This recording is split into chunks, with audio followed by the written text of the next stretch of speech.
プ日和だからやってみたいけどね。何も面白くねえよ。あ、そう。あ、だからテントで寝るの？テントで寝るよ。この冬やってんのかな？やってない。基本的に僕も年中の雪だった時ですよ。嘘。あ、でもロッチはやってんのか。ラッチ上でこういうとこねえんだよ。こうだ。ああ、そうなんだ。はい。ちょっとこういうとこああ、そっか。はい。なんだこれ。何このあ、それタツさんのあれだ。なんかバンド。バンド。俺の？多分。ちょっと待ってあ、ちょっと違うね。あ、これ多分雪じゃないですか。なんだ？なんかもう縛ったってんですよ。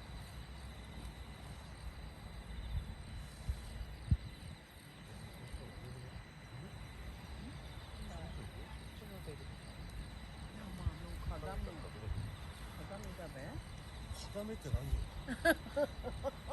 ビジュアルやな、なんかな。え？ビジュアルやな、母さんが。飲むよ。お母さんどうもなんねんなって。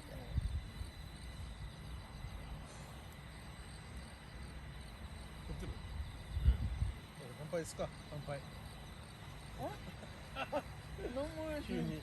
はい、乾杯。はい、第2弾。乾杯何回目ですかって。明日はラーメン食べに行くぞ。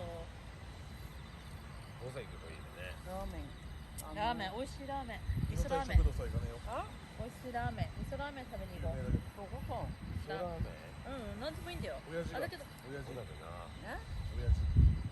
親父？親父とか。わかんね本庄でし一回行ってんの。味噌ラーメンって。一回行けばいいんだ。それこそ、あそこさ行けばいいんだよね。さっき言った、なんだっけ。入れたい？湯の台。あねよ、入れたい。美味しくない。行ったことあるでしょ。行った。あといいなって。家なら。並んだよな。そういう意味では本当小作とかが一番なんか安定してんの。水飴で。こう